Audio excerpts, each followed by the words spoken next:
없네. 주 예수보다 더 값진 것은 없네. 날 위해 죽으신 주 바꿀 수 없네. 세상 자랑 즐거움 이길 수 없네.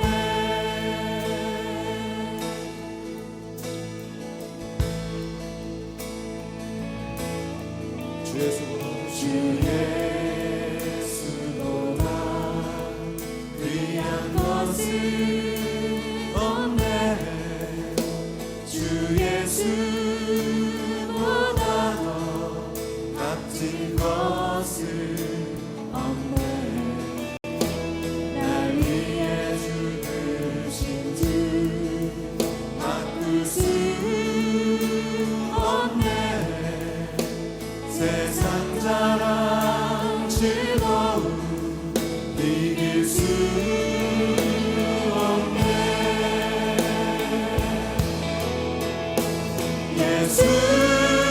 예수보다 더 귀한 것은 없네. 세상에 무엇도 바꿀 수 없네. 예수보다 더 귀한 것은 없네. 내 삶의 모든 것 되신 예수.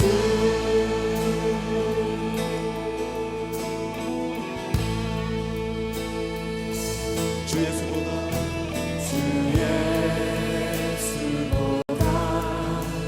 귀한 것은 없네.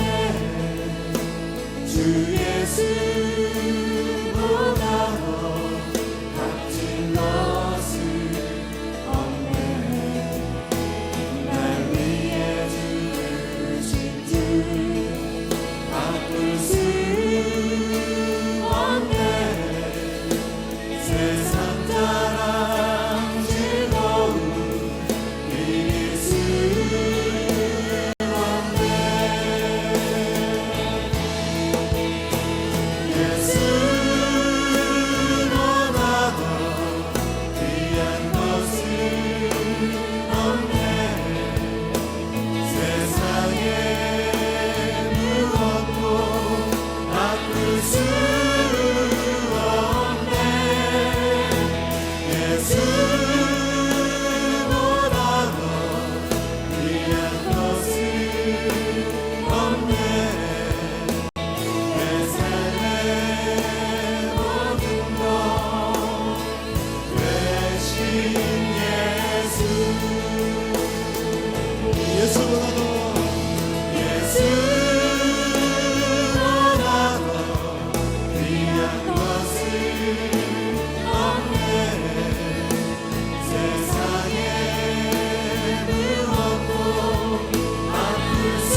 내가 다윗에게서 의로운 가지가 하나 돋아나게 할 그날이 오고 있다.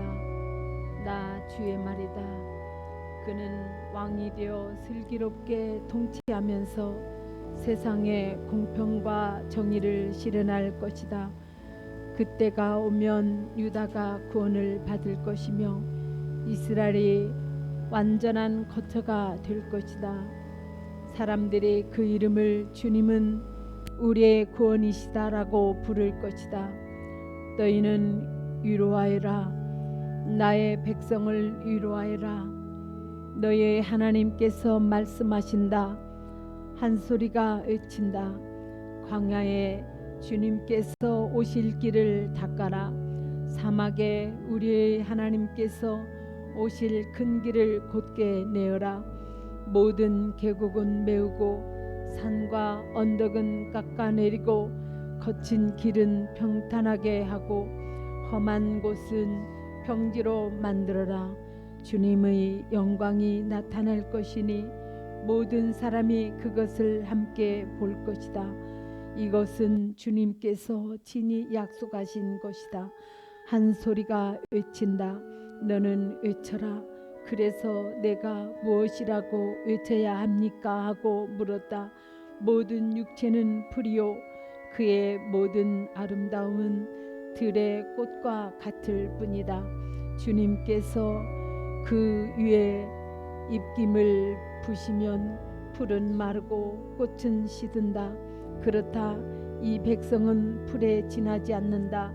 풀은 마르고 꽃은 시드나 우리 하나님의 말씀은 영원히 서 있다. 아멘.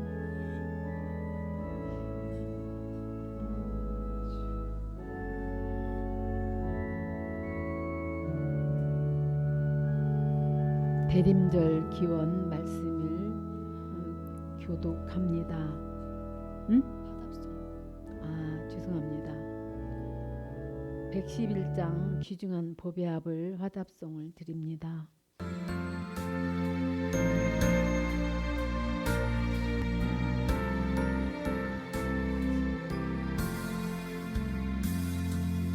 귀중한 보배합을 주 앞에 드리고 우리의 몸과 마음도 다 함께 바치세. 진리를 노며하고 사랑은 성결해. 주께서 탄생하신 거룩한 날일세. 주께서 주신 은혜 한없이 크오니 우리가 받은 것은 감사히 바치세. 기쁨은 충만하고 사랑은 불변해. 정성과 마음을 다해 경배를 드리세.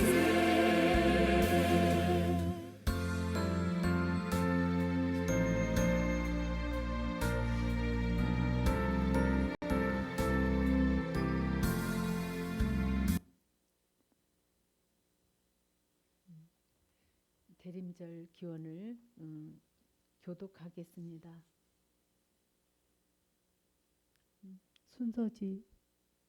순서지를 보면서 교독합니다. 세상의 모든 것을 지으시고 지혜로 다스리시는 하나님, 오소서 우리에게 분별하는 법을 가르치소서. 이스라엘의 인도자 불타는 나무 속에서 모세에게 나타나시어 신의 산의 율법을 주신 하나님, 오소서 주님의 긴 팔로 우리를 구원하소서.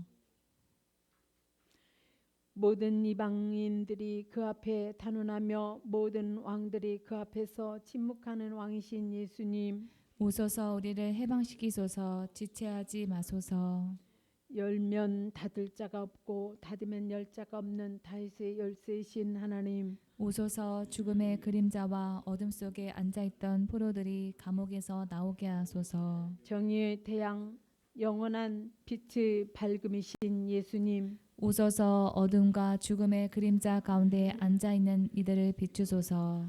모든 족속의 왕 모든 이가 기다리시는 예수님, 지구의 흙으로부터 만들어져 나온 우리를 구원하소서. 우리를 다스리시고 율법을 주시는 분, 온 나라들이 고대하는 구원자 임마누엘이신 예수님, 우리 주 온- 하나님 속히 오소서. 우리를 구하기 위하여 오소서. 아멘. 다 함께 사도신경으로 신앙 고백을 합니다.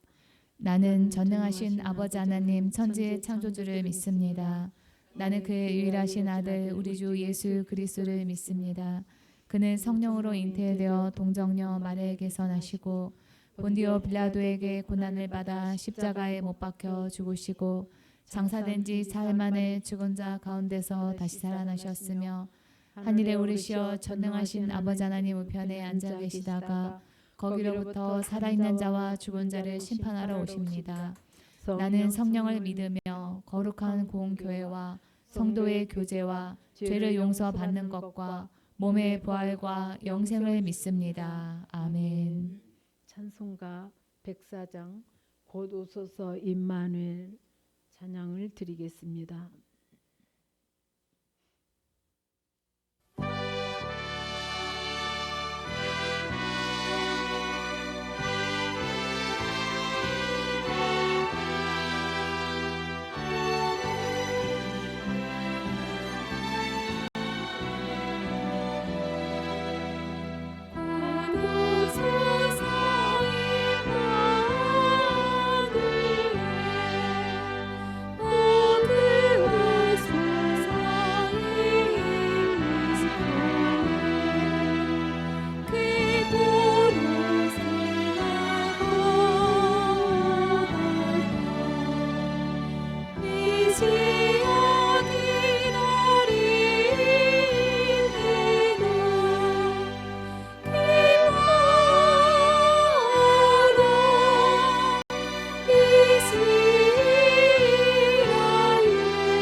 설교 본문 말씀은 룻기 2장 8절로 16절을 세번역 성경으로 교독해서 읽겠습니다.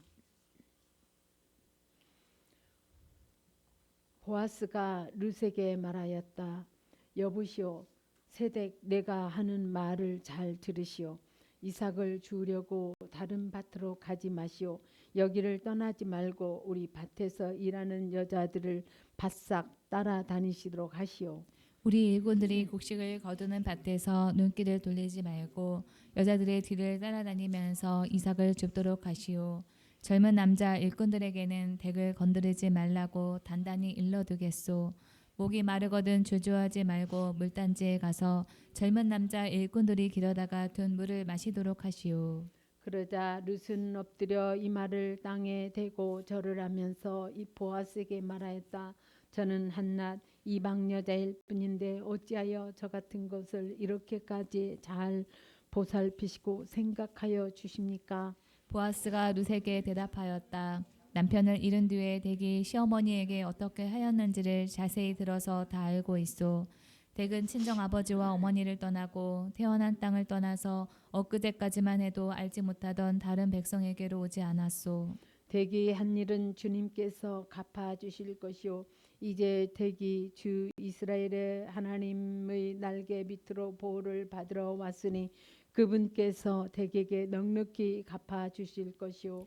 룻이 대답하였다. 어른께서 이토록 잘 보살펴 주시니 몸둘 바를 모르겠습니다.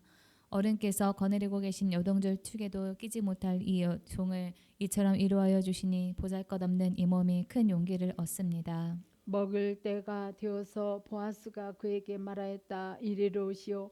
음식을 듭시다. 빵 조각을 초에 찍어서 드시오. 룻이 일꾼들 옆에 앉으니 보아스는 그 여인에게 볶은 곡식을 내주었다. 볶은 곡식은 룻이 배불리 먹고도 남았다. 룻이 이삭을 주우러 가려고 일어서자 보아스가 젊은 남자 일꾼들에게 일렀다. 저 여인이 이삭을 주울 때는 곡식단 사이에서도 줍도록 하게. 자네들은 저 여인을 괴롭히지 말게. 다 함께 읽겠습니다. 그를 나무라지 말고 오히려 단에서 조금씩 이삭을 뽑아 올려서 그 여인이 줍도록 해주게. 아멘. 아멘.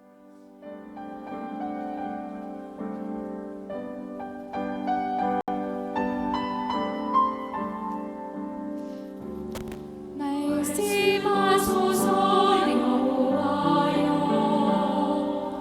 온 만나하여 듣겠나이다.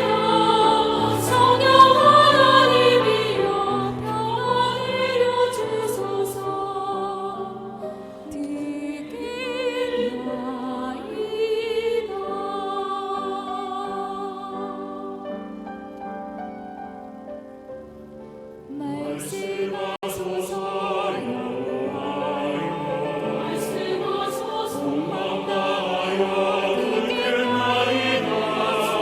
주의 사랑의 노를 들려주시옵소서.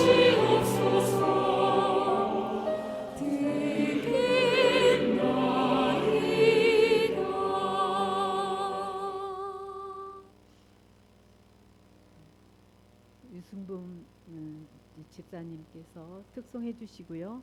말씀을 전해 주시겠습니다.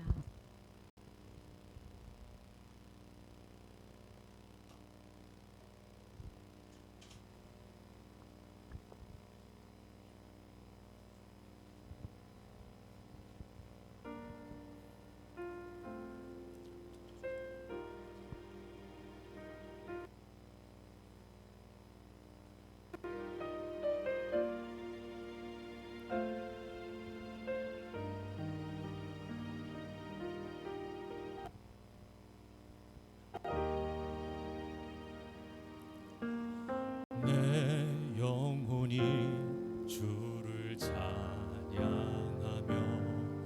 내 마음이 하나님 내 주를 기뻐함은 주의 종의 비천함을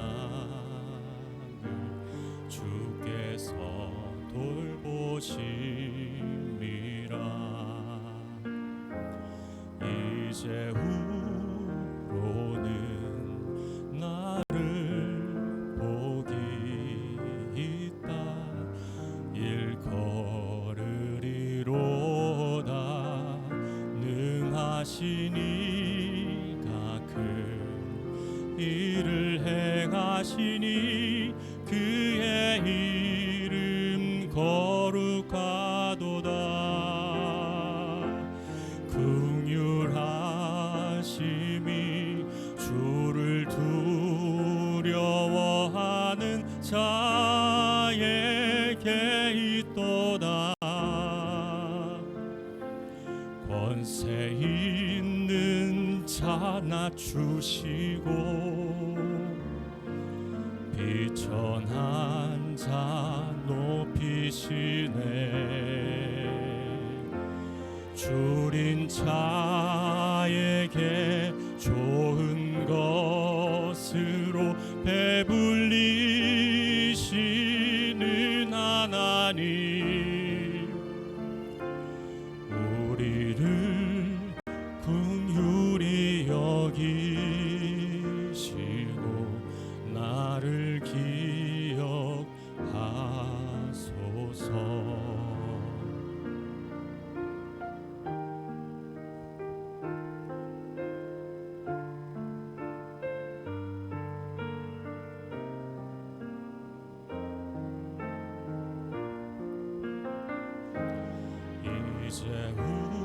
이제후로는 나를 복이 있다 일컬으리로다. 능하시니 가는 일을 행하시니 그의 이름 거룩하도다. 긍휼하심이 주를 두려워하는 자에게 있도다. 권세 있는 자 낮추시고 비천한 자 높이시네. 줄인 자에게 좋은 것으로 배불리시는 하나님, 우리를 긍휼히 여기시고 나를 기억하소서. 우리를 긍휼히 여기시고 나를 기억하소서.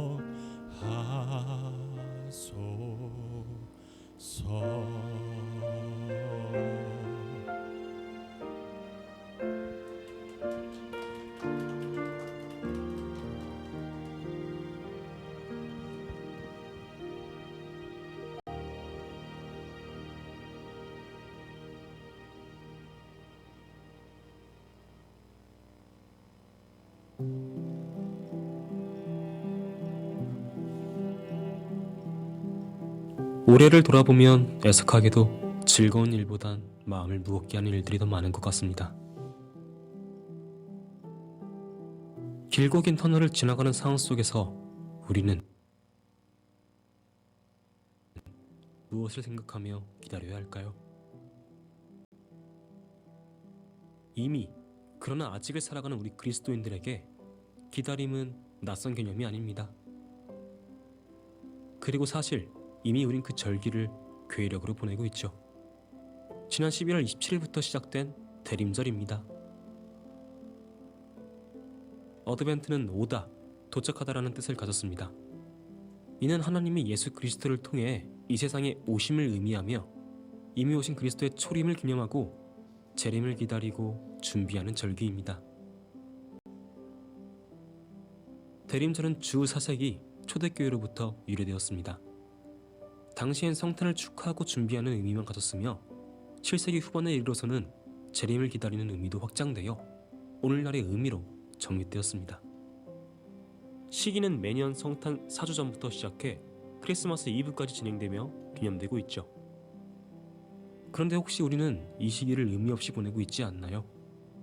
그렇다면 어떻게 삶 가운데 적용하며 가치 있게 보낼 수 있을까요?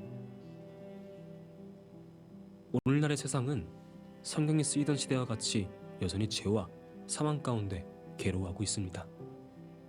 재난과 전쟁 그리고 참사들은 계속됐고 이런 어려움이 해결될 날은 오지 않을 것처럼 보입니다. 하지만 그리스도인들은 달라야 합니다. 대림절과 더불어 더욱 기대해야 합니다.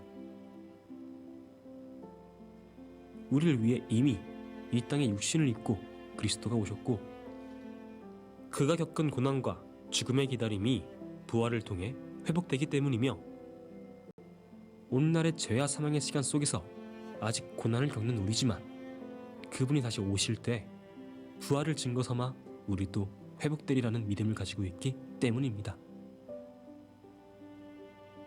초림의 사건으로 말미암은 정체성과 재림에 대한 소망은 우리를 두려움 없이 주어진 자리에서 하나님의 나라를 이뤄갈 수 있게 만듭니다. 또한 죄와 사망 속에서 좌절하고 고통받는 이웃들이 있는 낮은 자리에 다가가 섬기며 우리가 가진 소망을 전해줄 수 있게 만듭니다. 대림절을 기억하고 살아내며 우리의 소망의 이유를 전해주되 말해주는 것이 아닌 보여줍시다. 그럴 때 우린 세상에서 빛과 소금의 역할을 다할 것입니다.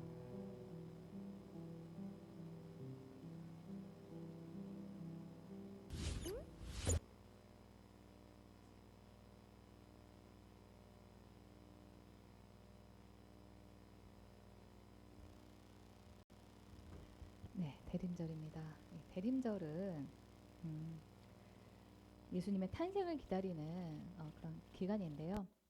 다시 오실 그 빛이 되시는 그 예수님의 재림을 소망하면서 주님께서 가르쳐 주신 그 세상의 빛의 역할을 세상에서 감당할 것을 다짐하는 그런 절기라고 보시면 됩니다. 대림에서 대림이라고 하는 게 여러분들 좀 생소하시잖아요. 대는 기다릴 때고요. 임은 임재하다 할 때, 임하다 할 때 그 임입니다. 그렇게 우리가 어느 때보다도 우리 사회에서 이 소외된 자, 억눌리며 도움이 필요한 그런 이웃들을 위해서 기도하고 그들을 위한 헌신에 대한 결단이 요구되는 기간이다라고 할 수가 있습니다. 예수님을 믿지 않는 사람들에게 이 나눔과 이웃사랑은 선택이지 의무가 아닙니다. 타인에게 해를 끼치지 않는 이상 다른 사람을 도울 의무는 없습니다. 나는 그냥 이 정도만 나눌 거야 라고 그 나눔의 정도를 제한을 해도 나눈 것 자체를 칭찬을 하지 나눔의 정도를 제한하는 것을 욕하는 사람은 없습니다. 그러나 이 나눔과 이웃사랑은 우리가 믿는 그 기독교의 핵심 가치입니다. 기독교인에게 나눔과 이웃사랑은 자유이지만 동시에 의무이기도 합니다. 또 성경은 나눌 때 넘치게 나눠라, 정도를 제한하지 말라라고 합니다. 그런 점에서 우리가 나눔과 이웃사랑을 실천할 때 성경에서는 뭐라고 얘기하는가, 성경에서 우리에게 어떻게 나누고 이웃을 사랑하라고 하는가를 생각을 해볼 필요가 있는데 구약 성경에서 나눔과 이웃사랑을 실천한 사람의 그 대표적인 예는 룻기에서 나오는 보아스라고 할 수 있습니다. 제가 생각할 때 이 보아스라고 하는 사람은요, 환대를 잘해서 다윗과 예수님의 조상이 되는 복을 받은 그런 사람입니다. 이 환대는 무엇이냐? 환대는 불시에 자기 삶에 들어온 사람을 전혀 준비되지 않은 상태에서 맞이하여 후하게 대접하는 것을 의미합니다. 우리 환대의 개념이 중요하니까 환대는에서부터 대접하는 것까지 다 함께 좀 소리내서 읽어보겠습니다. 시작. 환대는 불시에 자기 삶에 들어온 사람을 전혀 준비되지 않은 상태에서 맞이하여 후하게 대접하는 것. 이 환대와 비교되는 개념이 초대입니다. 이 초대는 시간과 장소를 베푸는 사람의 입장에서 정하면서 제한하고 손님보다도 주인에게 더 초점을 맞춘다라고 하는 점에서 환대와 다른데요. 그렇게 우리가 환대를 할 때는 나누는 나보다 도움을 받는 그 상대방에게 초점을 맞춰야 한다라고 하는 것입니다. 오늘 본문인 룻기 2장의 이 보아스가 룻을 대하는 그 환대하는 모습을 보면서 우리가 나와 다른 그 이웃을 어떻게 환대해야 하는가를 좀 생각을 해보겠습니다. 이 첫 번째로 보아스는 손해를 두려워하지 않고 넘치게 환대했습니다. 2장 8절 보겠습니다. 보아스가 룻에게 이르되 내 딸아 들으라. 이삭을 주우러 다른 밭으로 가지 말며 여기서 떠나지 말고 나의 소녀들과 함께 있으라. 이 보아스는 자기 밭에 있는 룻의 존재에 대해서 알자 룻을 부르는데요. 딸이라고 부릅니다. 네, 당시의 관습상 내 딸아라고 부르는 것은 자기 딸을 부를 때뿐만 아니라 지체 높은 어른이 젊은 여인에게 이야기를 건넬 때도 사용했던 그런 단어입니다. 보아스가 룻을 딸을 대하듯이 그렇게 대했다라고 하는 점에서 보아스의 그 따뜻한 마음을 느낄 수가 있습니다. 이 사람을 부르는 그 호칭, 말이 굉장히 중요합니다. 그 말 하나에 따라서 사람의 기분이 달라질 수가 있어요. 어떤 여자를 부를 때 예를 들어서 어이, 아줌마 또는 유씨, 김씨, 한씨 이러면은 굉장히 기분이 나쁘죠. 그래서 저는 어떻게 불러야 될지 모를 때는 그 사람에게 내가 어떻게 불러줬으면 좋겠느냐라고 이렇게 물어봅니다. 아무튼 보아스는 이 룻에게 함부로 말하지 않고 듣기 좋은 말로 부르면서 룻이 기분 나쁘지 않도록 했다라고 하는 사실을 이 내 딸아라고 하는 이 단어에서 알 수 있습니다. 이 8절에서 나의 소녀들이란 밭에 자란 그 곡식을 베는 그 사람들을 뒤에서 따르면서 그 베어 놓은 것을 단으로 묶는 작업을 하는 그 소녀들을 가리키는 그런 말인데요. 베고 그것을 묶고 하는 과정에서 많은 이삭이 떨어진다라고 제가 지난 시간에 말씀을 드렸죠. 추수를 다하고 어쩌다 떨어진 것을 줍도록 한 것이 아니라 이 룻이 더 많은 이삭을 주어갈 수 있도록 보아스는 룻에게 룻이 원하는 대로 허락을 해준 겁니다. 룻이 더 많은 이삭을 주어가면은 사실 이 보아스의 입장에서는 손해입니다. 룻이 가져간 만큼 손해예요. 이게 쉽지가 않습니다. 생명부지의 소녀가 와가지고 자기 것을 대가 없이 가져가겠다라고 얘기를 하는데도 보아스는 선뜻 그것을 허락을 해준 겁니다. 이 환대는 이처럼 손해를 전제로 합니다. 우리가 누군가를 환대할 때는 손해볼 것을 감수해야 하는데 성경이 우리에게 보아스를 통해서 그 환대의 모범에 대해서 기록을 한 이유는 너도 다른 사람을 환대하며 손해를 봐라고 하는 그런 메시지를 말하기 위함입니다. 우리가 그리스도인이 된다는 것은 손해를 보는 것을 두려워하지 않는 것을 의미합니다. 그리스도인이라고 하는 것은 손해를 두려워하지 않는 사람이라고 하는 그 말과 동의어입니다. 손해를 보기 싫어하고 자기의 손익을 계산하는 그런 태도는 하나님 없이 사는 세상 사람들의 모습이지 우리 그리스도인들의 삶의 모습이 아닙니다. 또 다른 사람을 돕는 일에 손해를 보겠다라고 시작을 했으면은 화끈하게 손해를 보면서 넘치게 도우겠다라고 거기까지 나가야 됩니다. 2장 24절 하반절에 보시면은요. 보아스가 룻에게 식사도 하게 해주는데 룻이 배불리 먹고도 남을 정도로 주었다 이렇게 말합니다. 2장 14절 하반절 보겠습니다. 룻이 곡식 빼는 자 곁에 앉으니 그가 복신 곡식을 주매 룻이 배불리 먹고 남았더라. 다른 사람을 도우면서 내가 손해를 좀 보겠다 이렇게 감수를 했다면 조금이 아니라 더 나아가서 내가 할 수 있는 최선을 다해서 넘치게 섬기리라 이렇게 다짐을 해야 됩니다. 예전에 어떤 분이 우리 교회에서 잠깐 훈련을 받으셨는데요. 우리 교회 그 훈련의 법칙 중에 하나가 규칙 중에 하나가요. 지각하거나 결석하거나 하면은 또는 핸드폰이 그 강의 도중에 울리거나 하면 간식을 섬기는 거잖아요. 근데 이분이 지각을 하셔가지고 간식을 섬기기로 하셨는데 가지고 오신 것을 제가 이렇게 보고 난 다음에 그렇구나 이런 생각이 들었습니다.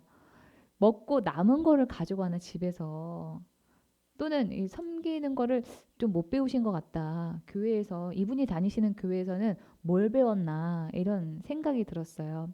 우리 교회 성도님들은 그런 분이 한 분도 안 계시지만 우리가 한번 섬기기로 결단을 했으면 이 보아스와 같이 배불리 먹고도 남을 정도로 넘치게 확실하게 섬기셔야 합니다.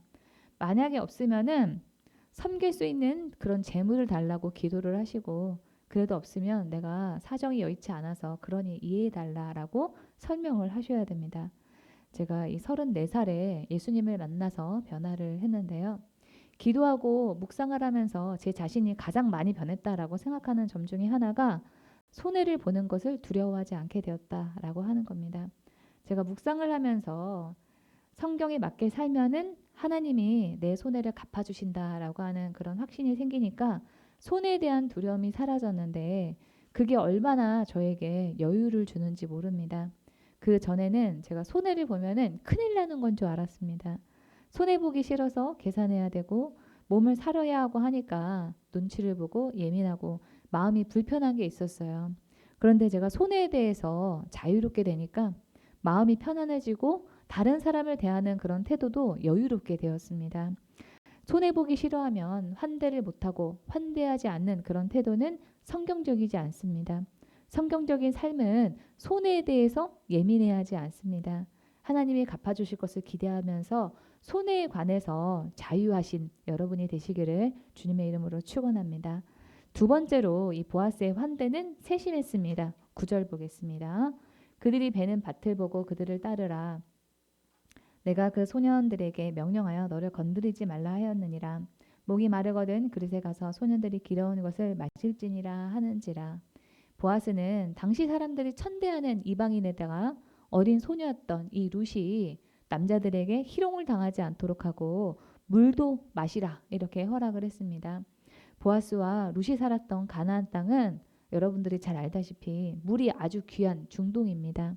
거기에다가 오늘날은 수도시설이 발달해서 어디서나 쉽게 우리가 물을 얻을 수가 있지만 당시에는 일일이 밭에 나가려면은 물을 이구, 지구 그렇게 다녀야 해서 이 밭에 나갈 때 물을 길어서 그 가지고 가는 그 수고가 아마 어마어마했을 겁니다. 그런데 그 귀한 거를 이 보아스는 룻에게 그냥 가서 마셔라고 한 겁니다. 희롱도 당하지 않게 하고 힘들게 길어온 물도 거저 마시게 하고 보아스는 이 룻을 이것저것 세심하게 보살폈습니다. 꼼꼼하게 룻을 살펴주는 이 보아스의 그 성격은 식사를 할 때도 드러납니다. 2장 14절 상반절입니다. 식사할 때 보아스가 룻에게 이르되 이리로 와서 떡을 먹으며 내 떡 조각을 초에 찍으라 하므로 여기서 이 초는 소스예요. 우리로 치면은 밥상에 있는 반찬 중에서 맛있는 반찬을 그 사람의 앞으로 내놓으면서 이것도 먹어봐 저것도 먹어봐 이렇게 챙겨주는 것과 같은 그런 분위기라고 보시면 됩니다. 그런데 보아스가 그렇게 했다는 거예요. 일도 대충대충하고 다른 사람들이 어떤 필요가 있을까 다른 사람은 어떤 어려움이 있을까 생각하지 않는 그런 사람들이 있습니다. 그것을 보통 그냥 그 사람 성격이 그렇다든지 아니면은 지능이 좀 모자라다든지 하면서 우리는 그냥 지나치곤 하는데요.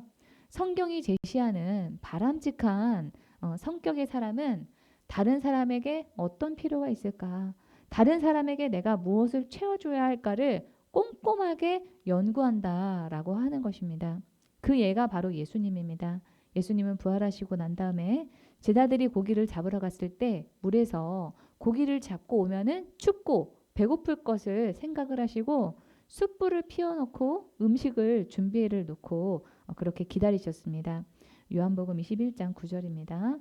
그들이 땅에 올라와서 보니 숯불을 피워 놓았는데 그 위에 생선이 놓여 있고 빵도 있었다. 다른 사람의 그 필요를 생각하지 않고 다른 사람의 어려움을 배려하지 못한 거를 내 성격이 원래 그래 하고 그냥 넘어가시는 것이 아니라 다른 사람의 필요를 세세하게 살피는 사람이 되리라고 결단하고 바꿔 나가시는 여러분이 되기를 바랍니다. 세 번째로 이 보아스는 다른 사람의 사정을 살피고 위로하고 기쁨을 주는 그런 말을 했습니다. 룻기 2장 10절에서 12절입니다.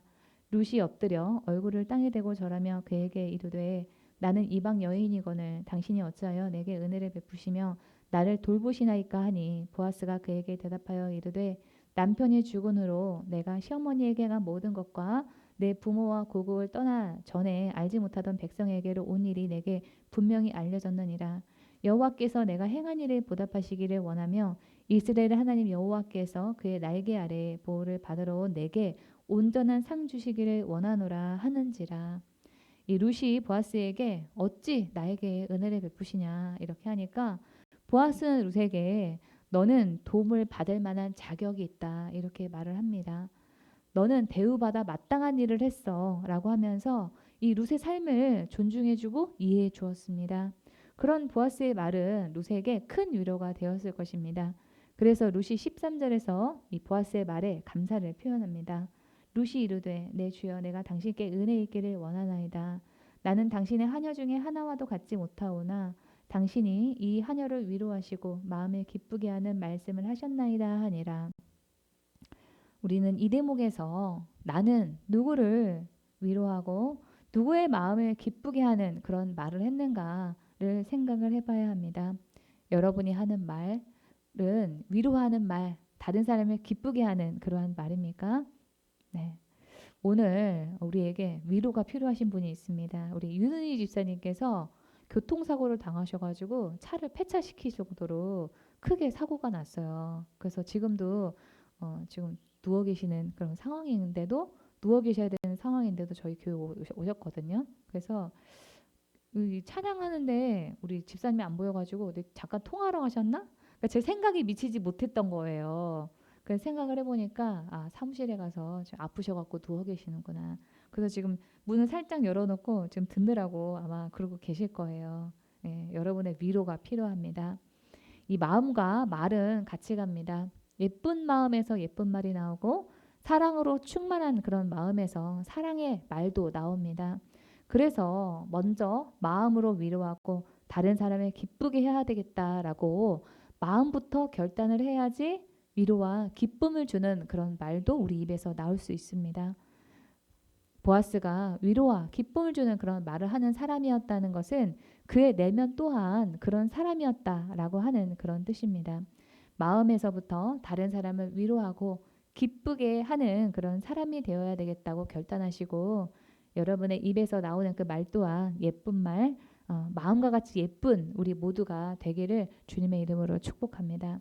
네 번째로 보아스는 은혜를 받는 사람이 자존심이 상하지 않도록 배려를 했습니다. 룻기 2장 16절입니다. 또 그를 위하여 곡식 다발에서 조금씩 뽑아봐 버려서 그에게, 여기서 말하는 그는 룻이죠, 죽게 하고 꾸짖지 말라 하니라. 여기서 이 뽑아 버려서는 곡식단을 묶을 때 그 단에서 일부러 좀 떼어내서 룻이 더 많은 곡식을 가져갈 수 있도록 그렇게 해줘라, 이렇게 하는 그런 뜻입니다. 근데 여러분 생각을 좀 해보면은 우리가 이렇게 할 바에야 아예 추수를 한 거를 아예 그냥 한 달 그냥 뭉치로 룻에게 주면은 룻이 더 좀 편하지 않을까요? 그러면은 이 룻이 이 그림과 같이 허리를 숙여가면서 이삭을 줍는 그런 수고를 할 일이 없는데 보아스는 굳이 룻이 주워가도록 이 일꾼들에게 일부러 이삭을 땅에 흘려 놓도록 해라, 이렇게 얘기를 합니다. 이 보아스는 왜 그랬을까요? 보아스는 룻이 동정을 받는다라고 하는 그런 느낌이 들지 않게 하려고 배려를 한 겁니다. 받는 사람의 입장을 생각을 했던 거예요. 이게 왜 중요하냐면은 우리가 주고 받을 때요, 주는 사람이 거만한 마음을 가지고 있지 않아도 나누고 베푸는 그 관계 자체가 자연스럽게 위계가 형성이 될 수 있는 그런 관계가 됩니다. 주는 사람은 윗사람이 되고 받는 사람은 아랫사람이 되는 그런 상하 관계가 자연스럽게 형성이 되는 거예요. 그렇게 이 도움을 주는 사람은 도움을 받는 그 사람의 인간다움을 존중할 수 있도록 배려를 해야 됩니다. 또는 우리가 어떤 사람을 도울 때 시혜적인 관점에서 내가 일방적으로 준다라고 하는 그런 관점에서 그 사람을 보기 때문에 도움을 받는 당사자가 원하지 않는 방식으로 도우면서 그로 인해서 받는 사람의 그 마음이 상처를 받을 수가 있습니다. 선의로 도와주는 것은 알지만 자존심이 상할 수가 있기 때문에 도움을 받는 사람의 그 존엄성에 상처가 되지 않도록 주의를 기울일 그런 필요가 있습니다. 그런데 이런 세심한 그런 마음으로 보아스가 룻을 그렇게 배려를 했다는 거예요. 예수님께서는 아무 조건 없이 우리의 죄의 짐에서 우리를 구원하기 위해서 이 땅에 낮아지셔가지고 십자가에서 고통스럽게 죽고 모욕을 당하는 그런 손해를 보셨습니다. 그러한 은혜를 입은 우리에게 주님께서는 이웃을 위해서 나누고 사랑하고 환대로 갚아라, 이렇게 말씀하십니다. 오늘 이 보아스의 룻을 향한 그런 환대가 우리들의 그 모습이 되기를 소망합니다. 우리 보아스가 어떻게 환대했는가를 우리 화면을 보면서 다 함께 읽어보겠습니다. 시작. 보아스는 손해를 두려워하지 않고 넘치게 환대했다. 보아스의 환대는 세심했다. 보아스는 다른 사람의 사정을 살피고 위로하고 기쁨을 주는 말을 했다. 보아스는 은혜를 받는 사람이 자존심이 상하지 않도록 배려했다. 이러한 보아스의 그 환대의 모범이 우리의 그 삶의 모습이 되어서 환대를 잘해서 주님이 주시는 복을 받는 기도의 집 교회 우리 가족들이 다 되기를 주님의 이름으로 축원합니다. 하나님의 음성을 들으면서 오늘 말씀을 마치겠습니다.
성찬을 하겠습니다. 성찬을 대하는 태도에 관한 화면을 보시고 성찬에 임하시기 바랍니다. 성찬을 대하기 전에 감사와 회개 기도를 드리겠습니다. 특별히 대림절을 맞이하여 우리의 허물과 연약함을 회개하며 새롭게 되기를 결단하는 기도를 하겠습니다. 통성으로 기도합니다. 지금도 살아 역사하시는 좋으신 아버지, 저희들을 사랑하셔 주님 귀한 날을 허락하여 주셔서 특별히 대림절 예배로 드리게 하심을 감사합니다. 주님, 주님의 말씀대로 행하지 못한 저의 죄악을 주님의 보혈로 정결하게 씻어 주시옵소서. 주님, 늘 감사하지 못하고 또한 특별히 남을 환대하지 못했던 저의 죄악을 주님의 보혈로 정결하게 씻어 주시옵소서. 너희 죄가 주홍같이 붉을지라도 흰눈같이 희게 하시고 진홍같이 붉을지라도 양털같이 희게 하시는 주님의 사랑을 감사와 찬양을 드립니다. 예수 이름으로 감사하며 기도합나이다. 아멘. 찬송가 137장 하나님의 아들이를 찬양하면서 떡과 포도주를 나누겠습니다. 찬양이 끝난 후에 다 함께 성찬을 드시기를 바랍니다.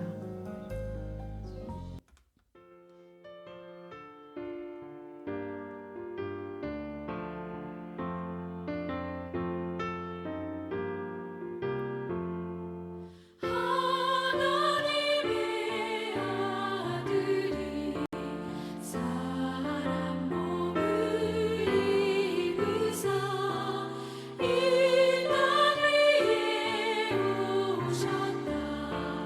모두 나와 영접하자. 구주여 우리들을 거룩하게 하시어 어둠을 밝혀주는 빛이 되게 하소서. 하나님의 아들이 사람 몸을 입으사 우리 안에 오셨다. 세상 만민 기뻐하자. 구주여 크신 사랑 우리 맘에 채우사 원수도 친구 삼아 화평하게 하소서.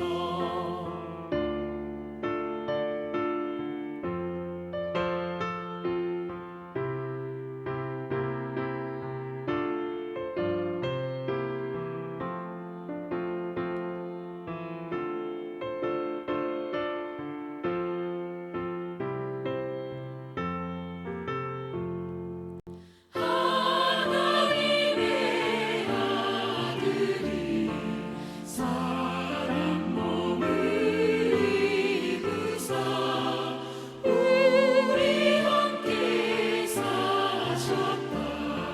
소리 높여 찬양하자. 구주여 우리 마음 생명으로 채우사 주님께 영광 돌려 길이 살게 하소서.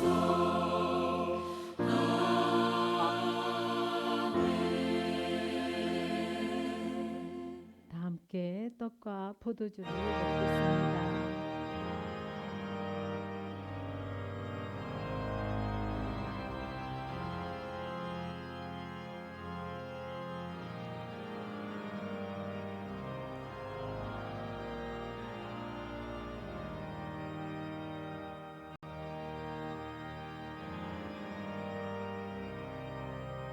주의 만찬은 죄에 대하여는 죽고 새로운 생명으로 거듭나는 것을 의미합니다. 그리스도와의 지속적인 교제와 연합을 의미하기도 합니다.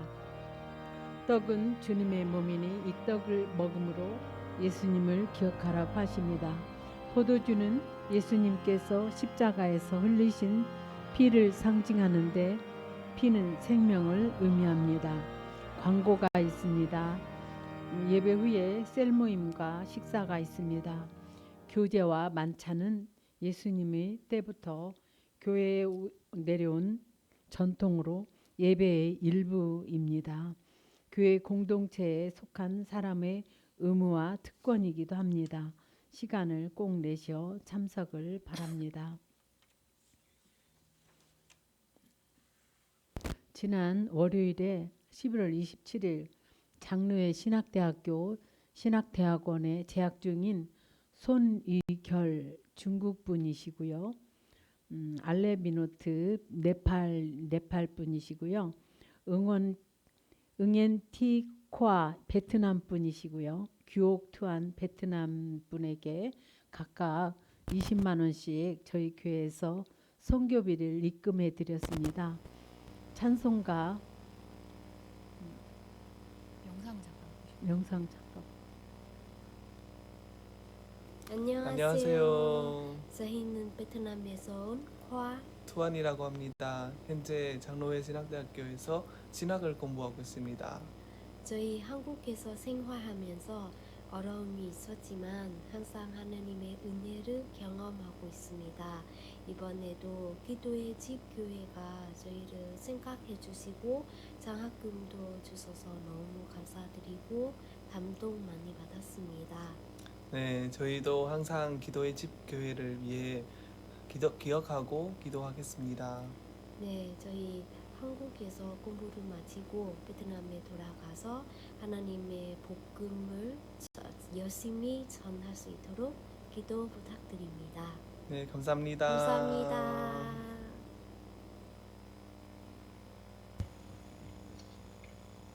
안녕하세요. 네팔에서 온 알레디노라고 합니다. 저는 장로희 신학대학교에서 지금 박진희 전도사님랑 같은 반에서 신학 공부하고 있습니다. 지금 기숙사 생활을 하고 있습니다. 먼저 하나님께 감사드립니다. 그리고 우리 기도의 집 교회 성도들님께 감사 인사를 드리려고 이 영상을 만들었습니다. 다시 한번 감사드립니다. 저는 네팔에서 힌두교를 다녔습니다. 어렸을 때. 그리고 선교사님 통하여 예수 그리스도를 알게 되었고, 그리고 지금은 이렇게 장생대에서 신학을 배우고 있습니다.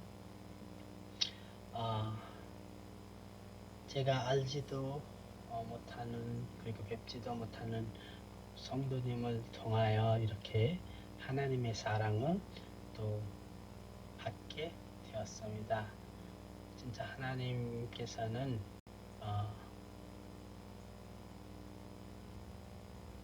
우리 하나님의 자녀들을 사랑하신다는 것은 또 다시 한번 증명을 하게 되었습니다. 기도 많이 해주세요. 저는 지금 강진배에서 한국어로 또 신학 배우는 것은 쉽지가 않습니다.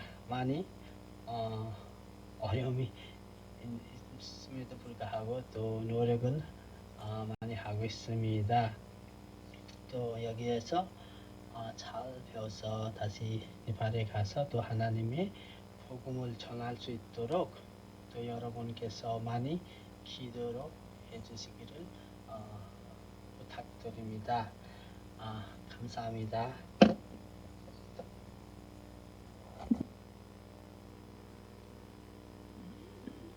찬송가 105장 오랫동안 기다리던을 찬양 드리면서 하나님께 준비한 예물을 드리도록 하겠습니다.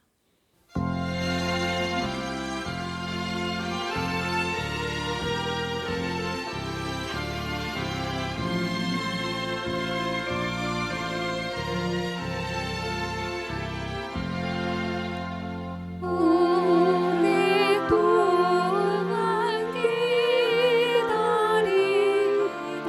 주님 강림하셔서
네, 드린 예물을 위해서 기도합니다. 대림절을 맞이하여 빛으로 오신 예수님을 생각합니다. 낮아짐과 헌신으로 빛의 삶은 어떤가를 몸으로 보여주신 주님의 본을 받아 우리도 낮아짐과 헌신으로 이 세상의 빛이 되기를 원합니다. 보아스가 룻을 환대한 그 모습이 우리들의 삶의 모습이 되게 하시고 개인적인 은혜 베품에서만 머무는 것이 아니라 소외된 사람이 없이 모두가 행복한 사회가 되도록 제도를 만드는데 일조하는 우리 모두 되게 하여 주옵소서. 이 세상을 사랑하고 우리를 위해 자신의 모든 것을 주신 예수님을 생각하며 우리들도 주님의 사랑을 세상에 전하게 하여 주옵소서. 슬프고 외로운 사람들을 외면하지 않고 그리스도의 사랑으로 다가가며 차별과 소외 그리고 많은 이유로 고통받는 사람들을 위로하게 하여 주옵소서. 이 대림절 기간 동안 우리가 사랑의 열매를 많이 맺게 하여 주옵소서. 또한 이 대림절 기간 동안에 주님을 향한 우리들의 마음이 더욱 간절해지고 이 세상에만 눈이 가 있는 것이 아니라 하늘의 것에 마음을 두고 예수님께서 이 땅에 오심을 기대하는 우리 모두 되게 하여 주옵소서. 이 예물을 기쁘게 받으시고 이 예물이 쓰여지는 곳마다 주님의 뜻이 주님의 영광이 드러나게 하여 주시고 귀한 성도님들에게 아브라함과 이삭과 야곱이 냈던 축복이 가정과 사업과 자녀들 위에 임하게 하여 주옵소서. 예수 그리스도 이름으로 기도하옵나이다. 아멘.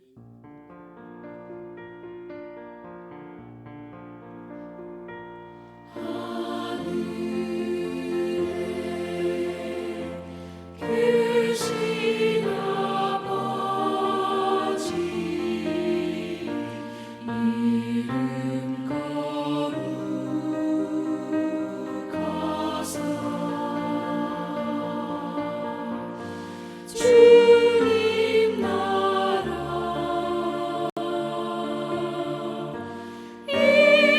임하시고 뜻이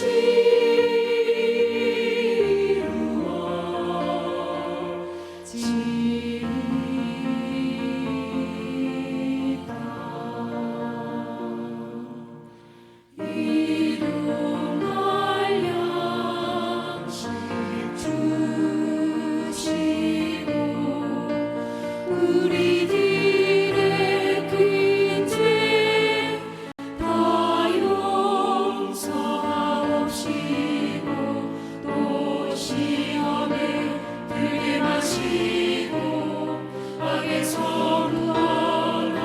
구원하소서.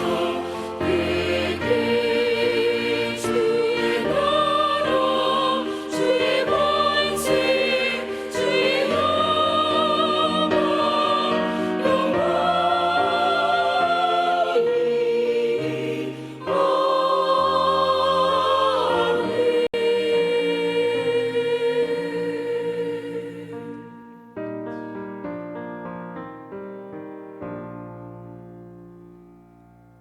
우리 주 예수 그리스도의 은혜와 하나님 아버지의 지극하신 은혜와 성령의 내주 역사하심이 이제로부터 영원토록 기도의 집 교회와 성도들이 함께할지어다.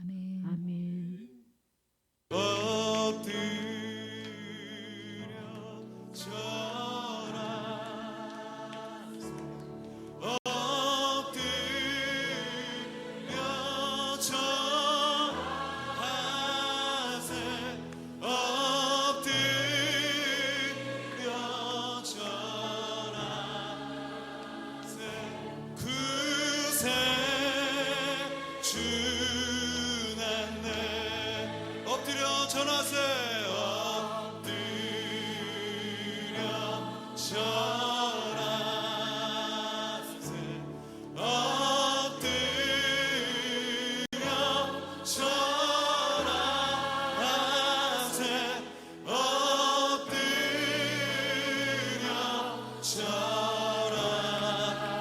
구세주 넌